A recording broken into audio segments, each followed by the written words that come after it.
दूसरा, written form में जब कैरेक्टर्स स्टार्ट हुए तो वो बहुत सिंपल कैरेक्टर्स थे। जैसे हमने देखा कि पहाड़ बहुत ही सिंपल ड्राइंग है, 3 लाइंस हैं, दो एक प्लेन पे, तीसरी थोड़ी हायर है।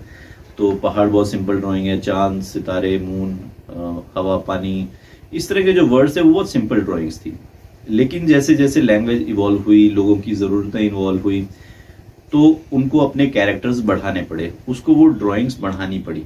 पहले उन्होंने एग्जिस्टिंग कैरेक्टर्स को मिला के नए वर्ड्स बनाए, फिर नए वर्ड्स उन्हें और इनोवेट करने पड़े, नई ड्राइंग्स उन्हें बनानी पड़ी। कुछ ड्राइंग्स के लिए उन्होंने पिछली ड्राइंग से रेफरेंस ली, उनको जोड़ा और नई ड्राइंग्स बनाई। कुछ उन्होंने एकदम नई ड्राइंग्स ही बनाई। इससे क्या हुआ, इससे जो उनकी नंबर ऑफ ड्राइंग्स थी वो बहुत एक्सीड हो गई। जैसे हम हिंदी या इंग्लिश में कहते हैं कि यहाँ पे 33 जो हैं अक्षर हैं, या इंग्लिश में 27 अल्फाबेट्स हैं, इससे ज़्यादा ड्राइंग्स नहीं हैं। क्योंकि ये जो ड्राइंग्स हैं यही मिलाकर साउंड्स बनाती हैं जिनसे हमारे वर्ड्स बनते हैं।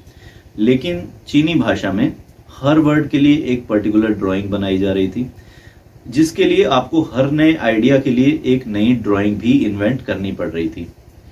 इससे क्या हुआ, इससे ये हुआ कि जो आपकी ड्राइंग्स थी उनका नंबर बहुत हाई हो गया और वो बहुत कॉम्प्लिकेटेड भी हो गई। ये अर्ली ड्राइंग्स की तरह सिंपल नहीं रही। अब ये जो ड्राइंग्स थी ये बहुत कॉम्प्लिकेटेड थी, इनको समझना और याद करना और इसकी प्रैक्टिस करना एक मुश्किल काम हो गया लगभग हर व्यक्ति के लिए जो किसी तरह के अपने रेगुलर काम में था।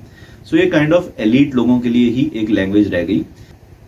जब इसके वर्ड्स, कैरेक्टर्स बहुत ज़्यादा बढ़ गए तो ये लैंग्वेज एलीट्स के लिए हो गई। नॉर्मल व्यक्ति जिसको अपने रोजगार भी करने हैं, काम धंधे भी करने हैं, वो इस लैंग्वेज से दूर हो गया और चीनी भाषा का जो लिटरेसी रेट था वो बहुत ही तेजी से डाउन हुआ। लिटरेसी बढ़ाने के लिए, क्योंकि ये प्रॉब्लम उनके लिए भी थी, नेटिव्स के लिए भी थी, ऐसा नहीं कि सिर्फ नॉन नेटिव्स या सेकंड लर्नर्स ही इस प्रॉब्लम को फेस करते हैं। इसके लिए उन्होंने क्या किया, उन्होंने इस स्क्रिप्ट को सिंप्लीफाई किया। ये जो हमारे कैरेक्टर्स थे इसको उन्होंने सिंप्लीफाई किया, जिसे उन्होंने कहा सिंप्लीफाइड स्क्रिप्ट। जो पहले वाली स्क्रिप्ट थी वो कही जाती है ट्रेडिशनल स्क्रिप्ट। अब 1914 के बाद 1914 में एक नई स्क्रिप्ट अडॉप्ट की गई जिसे कहा गया simplified script. Simplified script simple version थी ट्रेडिशनल स्क्रिप्ट का। ट्रेडिशनल स्क्रिप्ट में बहुत सारे अलग अलग कैरेक्टर्स थे, उनको कम लाइनों में, कम स्ट्रोक्स में बनाकर सिंप्लीफाइड स्क्रिप्ट बनाया गया।